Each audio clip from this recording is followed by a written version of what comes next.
Dear students, in this video, you will learn about law of mass action, rate law expression, order of a reaction, molecularity of a reaction. Let's begin with dependence of reaction rates on concentration of reactants. Take a look at this graph. इस graph में हमने concentration को time के against plot किया हुआ है। आप जानते हैं कि केमिकल रिएक्शन में रिएक्टेंट्स प्रोडक्ट्स में कन्वर्ट होते हैं, तो हमने इस ग्राफ में रिएक्टेंट्स और प्रोडक्ट्स दोनों की कॉन्सेंट्रेशन को टाइम के अगेंस्ट प्लॉट किया हुआ। ये जो ग्राफ है ये है रिएक्टेंट्स के लिए और ये वाला जो ग्राफ है वो है प्रोडक्ट्स के लिए। ध्यान से देखेंगे कि रिएक्टेंट्स की कॉन्सेंट्रेशन डिक्रीज होती है with the passage of time और प्रोडक्ट्स की कॉन्सेंट्रेशन इंक्रीज होती है with the passage of time. ये देखा गया है बच्चों कि बिगिनिंग में रिएक्शन का रेट ज़्यादा होता है और with the passage of time वो डिक्रीज होने लगता है। इससे हम ये समझ सकते हैं कि rate of the reaction depends on concentration of reactants. The quantitative relationship between rate of a reaction and the molar concentration of reacting substances was given by two Norwegian chemists, Guldberg and Vege. This is known as law of mass action. So let us understand what is law of mass action. Law of mass action states that at a given temperature, the rate of a chemical reaction is directly proportional to the product of the molar concentrations of the reactants, with each term raised to power equal to stoichiometric coefficient of reacting species in a balanced chemical equation. इसको आप यहाँ से अच्छी तरह से समझ सकते हैं। मान लेते हैं हमारे पास कोई केमिकल रिएक्शन है इस तरह की। अब इसमें आपके पास दो रिएक्टिंग स्पीसीज हैं, कैपिटल ए कैपिटल बी, और इनकी स्टोइकियोमेट्रिक कोएफिशिएंट है स्मॉल ए स्मॉल बी। तो लॉ ऑफ मास एक्शन के अकॉर्डिंग रेट को आप इस तरीके से लिख सकते हैं, rate directly proportional to concentration of A raise to power A into concentration of B raise to power B. तो यहाँ पर रेट जो है वो डायरेक्टली प्रोपोर्शनल है to the product of the molar concentrations of the reacting species with each concentration term raised to power equal to their respective stoichiometric coefficient in a balanced chemical equation. अब यहाँ पर देखिए small ए क्या है, stoichiometric coefficient है capital A का, और small B जो है वो stoichiometric coefficient है कैपिटल बी का। तो ये है rate expression according to law of mass action.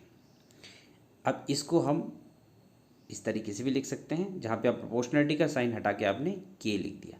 What is that के? के इज़ कॉल्ड रेट कांस्टेंट। चलिए इसको डिफाइन करते हैं। तो उसके लिए आप क्या कर लीजिए, ए की कॉन्सेंट्रेशन को 1 मान लीजिए और बी की कॉन्सेंट्रेशन को 1 मान लीजिए, यानी आपने रिएक्टेंट्स की कॉन्सेंट्रेशन को यूनिटी मान लिया। अगर आप इन दोनों वैल्यूज़ को पुट करेंगे इस इक्वेशन में तो आप देखेंगे कि इस तरीके से आपको इक्वेशन मिल जाएगी। इसमें ए 1 रेज टू पावर ए 1 हो जाएगा, 1 रेज टू पावर बी भी 1 हो जाएगा, यानी इस तरीके से आपको नई इक्वेशन मिलेगी, रेट इज इक्वल टू के। तो अब आप के को डिफाइन कर सकते हैं इजीली। कैसे? K is defined as the rate of the reaction when molar concentration of each of the reactants is unity. Right? Characteristics of rate constant देखते हैं। First, different reactions have different values of K. Right? सभी reactions के लिए K की value अलग अलग होती है। ऐसा नहीं होता कि सभी रिएक्शंस के लिए के की वैल्यू सेम हो। Different reactions have different values of K. K is the measure of rate of the reaction. Larger the value of K, faster is the reaction. Smaller the value of K, slower will be the reaction. जितनी ज़्यादा के की value होगी उतनी ही fast reaction होगी, जितनी के की वैल्यू कम होगी बच्चों उतनी स्लो रिएक्शन होगी। के की वैल्यू डिपेंड करती है बच्चों टेम्परेचर के ऊपर। टेम्परेचर चेंज करेंगे के की वैल्यू चेंज हो जाएगी। For a particular reaction the value of के इज इंडिपेंडेंट ऑफ कॉन्सेंट्रेशन। के की वैल्यू कॉन्सेंट्रेशन पर डिपेंड नहीं करती। क्यों नहीं करती? क्योंकि के को आपने डिफाइन किया था कॉन्सेंट्रेशन को लिमिट करके टू यूनिटी। तो इसीलिए आप कॉन्सेंट्रेशन कुछ भी रखें, के की वैल्यू किसी पर्टिकुलर रिएक्शन के लिए एट अ पर्टिकुलर टेम्परेचर होगी fix. Unit of rate of a reaction. Rate को हम देते हैं बच्चों इस तरीके से, कॉन्सेंट्रेशन अपॉन टाइम। तो कॉन्सेंट्रेशन है उसका यूनिट होता है मोल पर लीटर और टाइम का सेकेंड, तो ये बन गया यूनिट रेट का यूनिट होगा मोल पर लीटर पर सेकेंड। चलिए अब पढ़ते हैं unit of rate constant. Rate constant का यूनिट क्या होगा, ठीक है। चलिए, जीरो ऑर्डर अगर हम रिएक्शन लेते हैं तो उसके लिए रेट जो है उसका एक्सप्रेशन इस तरीके से लिखा जाता है, रेट इज इक्वल टू के, और ये जो आर है रिएक्टेंट, इसकी जो पावर होती है वो जीरो होगी। तो anything raise to power zero 1 के बराबर होता है। रेट का यूनिट अभी हमने पढ़ा था ऊपर से, मोल पर लीटर पर सेकेंड, ठीक है। तो के का यूनिट जो है वही हो जाएगा मोल पर लीटर पर सेकेंड। फर्स्ट ऑर्डर रिएक्शन के लिए देखेंगे आप, फर्स्ट ऑर्डर रिएक्शन के लिए रेट लॉ एक्सप्रेशन जो है, या रेट का जो एक्सप्रेशन है वो होता है रेट इज इक्वल टू के और आर के ऊपर 1 पावर। अब देखिए यहाँ पे रेट का यूनिट मोल पर लीटर पर सेकेंड, के और आर का यूनिट जो कंसंट्रेशन है वो उसका यूनिट होगा मोल पर लीटर। यहाँ पे आर की देखिए क्या है, पावर 1 होगी क्योंकि फर्स्ट ऑर्डर है। तो अब आप इसको नीचे ले जाएंगे, वहाँ पे डिवाइड करेंगे तो मोल पर लीटर कैंसिल हो जाएगा, या दोनों साइड से आप कैंसिल कर लीजिए, और के का यूनिट आ जाएगा ओनली पर सेकेंड, ये फर्स्ट ऑर्डर के लिए। फिर इन जनरल अगर आपके पास nth ऑर्डर की रिएक्शन है तो जो रेट है उसको आप इस तरीके से देखते हैं, रेट इज इक्वल टू के और कॉन्सेंट्रेशन आर की रेज टू पावर n। तो अब रेट का यूनिट लिख लीजिए मोल पर लीटर पर सेकेंड के, और आर जो है उसका मोल पर लीटर, क्योंकि वो concentration raise to power n लिखना भूल गया मैं यहाँ पे। अब जब आप इसको नीचे ले जाएंगे वहाँ पे, तो ये देखिए ये टर्म है एक, इसके नीचे वो आएगा तो ये इसके ऊपर पावर 1 मान सकते हैं। तो के का यूनिट क्या हो जाएगा, मोल पर लीटर 1 माइनस n पर सेकेंड, ये पर सेकेंड यहाँ पे था। तो ये जो है इन जनरल हो जाएगा यूनिट ऑफ के फॉर nth ऑर्डर रिएक्शन। तो आपको किसी भी ऑर्डर ऑफ जो रिएक्शन है उसका के का यूनिट निकालना हो तो आप n की जगह सिंपली वो पुट कर दीजिए। जैसे सेकंड ऑर्डर के लिए निकालना हो तो n की जगह 2 पुट कर दीजिए, थर्ड ऑर्डर के लिए निकालना हो तो n की जगह 3 पुट कर दीजिए। तो आप किसी भी ऑर्डर ऑफ रिएक्शन के लिए रेट कांस्टेंट का यूनिट बहुत ही आसानी से निकाल सकते हैं। देखिए बच्चों, ये जो रिएक्शन है इसका लॉ ऑफ मास एक्शन के अकॉर्डिंग रेट जो है वो इस तरीके से एक्सप्रेस होना था, लेकिन एक्सपेरिमेंटल ऑब्जर्वेशन कुछ और बताती है। अकॉर्डिंग टू एक्सपेरिमेंटल ऑब्जर्वेशन ये जो रिएक्शन है 2NO2 plus F2 gives 2NO2F, ये जो है इस रिएक्शन का जो रेट है वो ये होता है। ये एक्सपेरिमेंटली फाउंड रेट एक्सप्रेशन है। अब इसमें आप ध्यान दीजिए कि NO2 के ऊपर 2 पावर नहीं है जैसे ऊपर है, जबकि 2 क्या है, स्टोइकियोमेट्रिक कोफिशिएंट था NO2 का। तो ये जो है वो थोड़ा सा डिफरेंट है then the expression of rate according to law of mass action. इसी तरीके से ये दूसरा एग्जांपल देखिए आप, इसमें CH plus Cl2 gives CCl4 plus HCl। अब यहाँ पे भी देखिए रेट का जो एक्सप्रेशन है उसमें देखेंगे आप Cl2 की पावर 1/2 है, जबकि होना चाहिए था 1, इसका स्टोइकियोमेट्रिक कोफिशिएंट 1 है। तो ये चीज़ें जो है क्यों हैं, इसी के कारण क्या है कि हमें एक डिफरेंट रेट लॉ एक्सप्रेशन की ज़रूरत पड़ी, यानी जो लॉ ऑफ मास एक्शन है वो पूरी तरीके से करेक्ट नहीं है। तो अब हमारे पास एक और जो है रेट को एक्सप्रेस करने का तरीका है जिसको हम बोलते हैं रेट लॉ।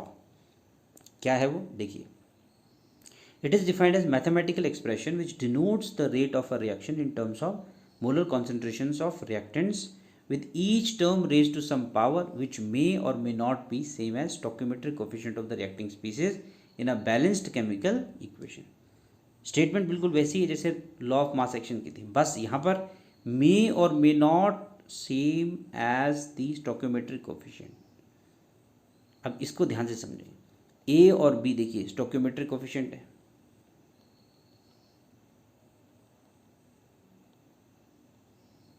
ए और बी क्या है, स्टोइकियोमेट्रिक कोफिशिएंट है यहाँ पे।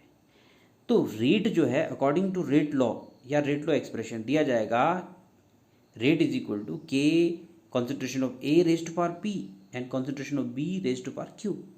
अब यहाँ पर पी और क्यू ये जो पावर्स हैं दे मे और may not be equal to A और B, they may be equal to A और बी और they may not be equal to A और बी। और यहाँ पे जो पी एंड क्यू जो है ये कांस्टेंट नंबर्स हैं और इनको एक्सपेरिमेंटली फाइंड किया गया है कि एक्चुअल टर्म्स हैं, है ना, पावर की, जिनके ऊपर कॉन्सेंट्रेशन डिपेंड करती है, राइट। तो रेट लॉ एक्सप्रेशन में जब ये आप इंट्रोड्यूस करेंगे तो ही आपको करेक्ट रेट मिलेगा कुछ रिएक्शंस का। तो ध्यान दीजिए कि ये पी एंड क्यू जो है दे मे और may not be equal to A and B. Order of a reaction, the sum of the powers to which the concentration terms are raised in the rate law equation to express the observed rate of the reaction is called order of a reaction। देखिए order of reaction क्या है बच्चों, जो पीछे हमने P and Q पढ़ा था, इन दोनों का सम P प्लस Q, इसी को हम बोलते हैं ऑर्डर ऑफ द रिएक्शन। यानी जो रेट लॉ एक्सप्रेशन है उसमें जो कॉन्सेंट्रेशन टर्म्स की जो पावर होता है उसका सम जो है उसी को हम कहते हैं ऑर्डर ऑफ अ रिएक्शन। तो ऑर्डर ऑफ रिएक्शन के बेस पे रिएक्शन हो सकती है फर्स्ट ऑर्डर, हो सकती है second order, third order, zero order, fractional order. एक एक करके समझेंगे। फर्स्ट ऑर्डर की रिएक्शन देखिए, N2O5 का डिकम्पोजिशन जो होता है into 2NO2 plus half O2, ये फर्स्ट ऑर्डर की है। Y first order? बिकॉज यहाँ पे जो रेट एक्सप्रेशन है आप देखिए उसमें N2O5 की जो पावर है वो 1 है। Similarly decomposition of ammonium nitrate जो है वो भी क्या है, फर्स्ट ऑर्डर की रिएक्शन है। सेकेंड ऑर्डर की रिएक्शन देखेंगे, 2NO2 gives 2NO plus O2। अब यहाँ पर जो है देखिए ये जो NO2 है उसकी जो पावर है यहाँ पे रेट लॉ एक्सप्रेशन में वो कितनी है, 2 है।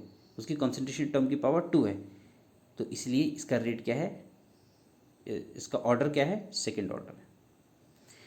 इसी तरह से H2 प्लस I2 से अगर जब आपको 2HI मिलता है तो यहाँ पर जो रेट एक्सप्रेशन देखेंगे आप, ये जो रेट एक्सप्रेशन है इसमें देखिए H2 और I2 की जो पावर है 1 और 1 दोनों को सम करेंगे तो आपको 2 मिलेगा।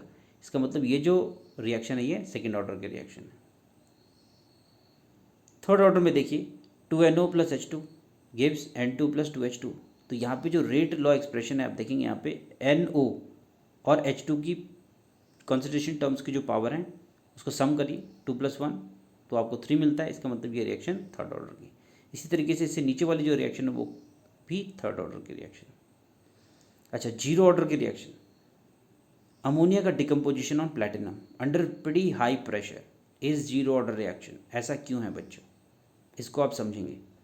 अमोनिया डिकम्पोज हो रहा है नाइट्रोजन में और हाइड्रोजन में, इसका डिकम्पोजिशन जीरो ऑर्डर है। क्यों, देखिए मान लेते हैं ये प्लैटिनम सरफेस है और ऊपर से अमोनिया जो है उसके ऊपर डाला जा रहा है प्रेशर से।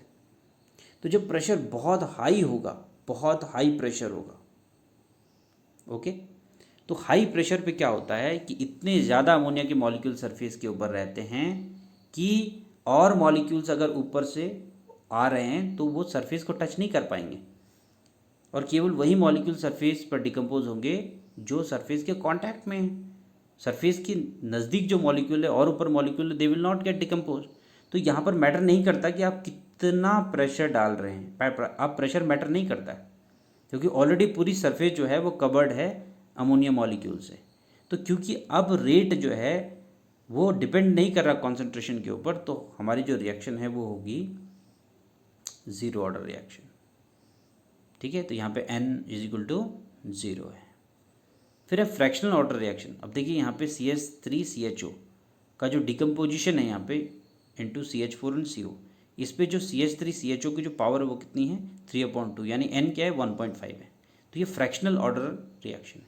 सिमिलरली H2 प्लस Br2 से आपको 2HBr मिलता है। इसका रेट लॉ एक्सप्रेशन देखेंगे, यहाँ पे Br2 की पावर है 1/2, H2 की 1 है, ठीक है, बट Br2 को क्या है, half.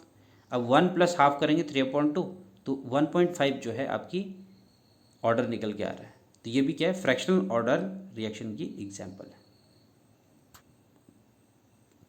मॉलिक्यूलैरिटी, the number of reacting species, atoms, molecules और ions which collide simultaneously to bring about a chemical reaction is called molecularity. Molecularity क्या है बच्चों, कि जितने भी मॉलिक्यूल्स, एटम्स या आइंस एक ही बारी में कोलाइड करते हैं और फिर प्रोडक्ट फॉर्म करते हैं, तो वो जो number of atoms, molecules, ions होते हैं उसी को बोलते हैं मॉलिक्यूलैरिटी। तो देखिए, रिएक्शन सिंगल स्टेप में भी हो सकती है, रिएक्शन कई स्टेप्स में हो सकती है। लेकिन सिंगल स्टेप में हो रही है तो उस समय भी जितने पार्टिकल्स कोलाइड हो रहे हैं और प्रोडक्ट फॉर्म कर रहे हैं उनका नंबर जो है वो मॉलिक्यूलैरिटी होगी रिएक्शन का। और अगर कॉम्प्लेक्स रिएक्शन भी है तो उसके हर एक स्टेप में कुछ ना कुछ नंबर ऑफ पार्टिकल्स आपस में कोलाइड कर रहे हैं, जितने भी कोलाइड कर रहे हैं उतने उस स्टेप की मॉलिक्यूलैरिटी होती है। तो देखिए यहाँ पे यूनिमॉलिक्यूलर रिएक्शन का एग्जाम्पल दिया हुआ है, हाइड्रोजन परऑक्साइड की डिकम्पोजिशन, जिसमें वाटर और ऑक्सीजन बन रहा है। तो यहाँ पे केवल एक ही मॉलिक्यूल डिकम्पोज हो रहा है, एक ही मॉलिक्यूल इन्वॉल्व है, इसलिए यूनिमॉलिक्यूलर है। फिर बायोमॉलिक्यूलर में देखिए, दो हाइड्रोजन आयोडाइड के मॉलिक्यूल आपस में कोलाइड कर रहे हैं, H2 और I2 बन रहा है, तो ये बायोमॉलिक्यूलर रिएक्शन है। सिमिलरली 2NO2 आपस में कोलाइड कर रहे होंगे और उससे 2NO + O2 बन रहा है, तो ये क्या है, ये भी बायोमॉलिक्यूलर है। ऐसे ही ये जो नीचे वाली रिएक्शन है, इसमें 2NO और एक ऑक्सीजन आपस में कोलाइड कर रहे हैं साइमल्टेनियसली और उससे 2NO2 बन रहा है, तो ये ट्राईमॉलिक्यूलर रिएक्शन है। इसी तरीके से टेट्रामॉलिक्यूलर, पेंटामॉलिक्यूलर और भी आगे आप जा सकते हैं इन टर्म्स ऑफ नंबर। लेकिन ये माना जाता है कि इफेक्टिव कोलिजन मोस्टली 3 या 4 मॉलिक्यूल्स में ही हो सकता है, और अगर किसी रिएक्शन में आपको उससे भी ज़्यादा नंबर ऑफ मॉलिक्यूल्स दिख रहे हैं, इसका मतलब वो रिएक्शन कई स्टेप्स में हो रही होगी। Mechanism of a reaction, mechanism होता है बच्चों detailed description of various steps by which reactants change into products. ठीक है, तो अलग अलग स्टेप्स जो हैं जब आप लिखते हैं किसी पर्टिकुलर रिएक्शन का, जिनके थ्रू रिएक्शन हो रही है, तो इसको हम बोलते हैं मैकेनिज्म ऑफ अ रिएक्शन। देखिए, जैसे मैंने बताया था थोड़ी देर पहले भी कि कुछ रिएक्शंस एक से ज़्यादा स्टेप्स में होती है, ऐसी रिएक्शंस को हम कॉम्प्लेक्स रिएक्शंस बोलते हैं। और कॉम्प्लेक्स रिएक्शंस में जो डिफरेंट स्टेप्स हैं उनको हम बोलते हैं एलिमेंट्री प्रोसेसेस, और ऐसी रिएक्शन का जो रेट होता है वो उसके स्लोवेस्ट स्टेप से दिया जाता है। ऐसा इसलिए बच्चों कि मान लीजिए कि एक फैक्ट्री में साइकिल बन रही है और इस साइकिल की बॉडी को बनाने में ज़्यादा टाइम लगता है, उसके टायर को, उसकी घंटी को, उसकी सीट को बनाने में उतना टाइम नहीं लगता। तो क्योंकि ज़्यादा टाइम बॉडी को बनाने में लग रहा है, इसलिए जो rate of production of cycle है it will depend on the time taken for manufacture of the body. तो वो जो स्टेप है वो टाइम कंज्यूमिंग है, इसलिए रेट जो है साइकिल का बनना या उसकी जो प्रोडक्शन है उस पर डिपेंड कर रही है। सिमिलरली केमिकल रिएक्शन में जो सबसे स्लोवेस्ट स्टेप होता है उसी से रेट दिया जाता है। तो चलिए इन रिएक्शंस को देखेंगे नीचे। 2N2O5 का डिकम्पोजिशन जो है टू फॉर्म 4NO2 + O2, यानी N2O5 का डिकम्पोजिशन है, इसका रेट जो है वो देखिए कि आप रेट = K(N2O5). अब इसके ऊपर पावर 1 है, जबकि अकॉर्डिंग टू द रिएक्शन इसके ऊपर 2 होना चाहिए था पावर, यानी ये फर्स्ट ऑर्डर की। तो इसका प्रोबेबल मैकेनिज्म आप देख सकते हैं। देखिए प्रोबेबल मैकेनिज्म में क्या है, N2O5 फर्स्ट स्टेप में डिकम्पोज हो रहा है, NO2 और NO3 बना रहा है, ये स्लो स्टेप है। दूसरे स्टेप में N2O5 NO3 इसके साथ कंबाइन कर रहा है, 3NO2 + O2। अब इन दोनों स्टेप को आप ऐड कर देंगे तो आपको ये वाली रिएक्शन मिल जाएगी। अब फर्स्ट स्टेप स्लो है, सेकंड स्टेप फास्ट है, क्योंकि रेट जो है वो स्लो स्टेप पे डिपेंड करता है या स्लो स्टेप से दिया जाता है। तो आप देखिए स्लो स्टेप में केवल N2O5 इन्वॉल्व है, तो दैट्स वाई रेट जो है रेट = K और N2O5 की पावर 1, क्योंकि इसका स्टोइकियोमेट्रिक कोएफिशिएंट यहाँ पे 1 है। सिमिलरली एक और एग्जांपल आपको दी गई है, 2NO2 + F2, इससे मिलता है 2NO2F। अब इसका रेट एक्सप्रेशन देखेंगे तो यहाँ पे NO2 का देखिए 2 स्टोइकियोमेट्रिक कोएफिशिएंट है, लेकिन यहाँ पे 2 पावर नहीं है उसकी। ऐसा क्यों है, देखिए ये रिएक्शन भी 2 स्टेप में होती है, एक है NO2 + F2, NO2F + F, ये स्लो स्टेप है, और दूसरा स्टेप NO2 + F NO2F, ये फास्ट स्टेप। अब इन दोनों स्टेप्स को आप ऐड करेंगे तो आपको जो ओवरऑल रिएक्शन है ये मिल जाएगी, राइट। तो ध्यान से देखिए कि ये पहला स्टेप स्लो है, दूसरा स्टेप फास्ट है। दूसरा स्टेप क्या है, फास्ट है, ये वाला स्टेप फास्ट है। तो स्लो स्टेप से रेट दिया जाएगा, और स्लो स्टेप से जब रेट दिया जाएगा तो आप देख सकते हैं कि ऊपर, क्योंकि यहाँ पे 1 पावर है NO2 की, यहाँ पे NO2 की पावर 1 है, तो आप रेट लो जो एक्सप्रेशन उस पर भी देखेंगे NO2 की पावर 1 है वहाँ पे, और ये F2 लिखा गया है। तो ये क्या है, मैकेनिज्म है रिएक्शन के। मैकेनिज्म से आप समझ सकते हैं कि क्यों लॉ ऑफ मास एक्शन कुछ रिएक्शंस के केस में सही नहीं होता है। यानी हम सीधा स्टोइकियोमेट्रिक कोफिशिएंट की को पावर नहीं बना सकते, क्योंकि कुछ रिएक्शंस एक से ज़्यादा स्टेप में होती है, तो वहाँ पर हमें रेट को स्लोवेस्ट स्टेप से देना पड़ता है। इसीलिए लॉ ऑफ मास एक्शन कुछ कंडीशंस में एक्सपेरिमेंटल वैल्यू से एग्री नहीं कर पाता। Difference between order and molecularity. Molecularity जैसे मैंने आपको पहले भी बताया था कि हर एक इंडिविजुअल स्टेप के लिए एप्लीकेबल होती है। अगर एक केमिकल रिएक्शन में 4 स्टेप हैं, अगर वो कॉम्प्लेक्स केमिकल रिएक्शन है, तो हर एक स्टेप में कुछ ना कुछ पार्टिकल्स आपस में कोलाइड हो रहे होंगे, और जितने भी साइमल्टेनियसली कोलाइड होकर प्रोडक्ट बना रहे हैं वो उस स्टेप की मॉलिक्यूलैरिटी, यानी हर एक स्टेप की अलग अलग मॉलिक्यूलैरिटी होती है। लेकिन ऑर्डर हर एक स्टेप के लिए नहीं दे सकते रिएक्शन की। किसी भी रिएक्शन का जो ऑर्डर होता है वो उसके स्लोवेस्ट स्टेप से दिया जाता है, और रिएक्शन का केवल एक ही ऑर्डर होगा। मॉलिक्यूलैरिटी एक थ्योरेटिकल कंसेप्ट है, ये एक्सपेरिमेंटली फाउंड नहीं है। हमें एक्चुअली पता नहीं कि कितने पार्टिकल्स आपस में एक्चुअली कोलाइड कर रहे हैं और प्रोडक्ट बना रहे हैं, तो ये थ्योरेटिकल कंसेप्ट है। जबकि ऑर्डर जो है वो एक्सपेरिमेंटली डिटरमाइंड वैल्यू है। ये एक्सपेरिमेंट करके एक्चुअली रिएक्शन का जो रेट है वो कॉन्सेंट्रेशन टर्म्स की कितनी पावर के ऊपर डिपेंड करता है, उससे फाइंड किया गया है। मॉलिक्यूलैरिटी जो है वो ज़ीरो भी हो सकती है, मॉलिक्यूलैरिटी ज़ीरो नहीं हो सकती, ऑर्डर ज़ीरो हो सकता है। जैसे हमने जीरो ऑर्डर की रिएक्शन पीछे देखी, तो याद रखिए कि मॉलिक्यूलैरिटी जो है वो ज़ीरो नहीं हो सकती। ऐसा नहीं हो सकता कि पार्टिकल्स बिल्कुल कोई जो है इन्वॉल्व ही ना हो और प्रोडक्ट बन जाए, इट्स नॉट पॉसिबल। ठीक है, और ऑर्डर जो है वो ज़ीरो हो सकता है, जैसे हमने जीरो ऑर्डर रिएक्शन पीछे देखी।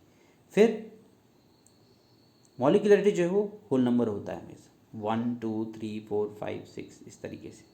जबकि जो ऑर्डर है वो फ्रैक्शनल भी हो सकता है, होल नंबर तो होता ही है लेकिन वो फ्रैक्शनल भी होता है। मॉलिक्यूलैरिटी फ्रैक्शनल नहीं हो सकती। ठीक है, थैंक यू।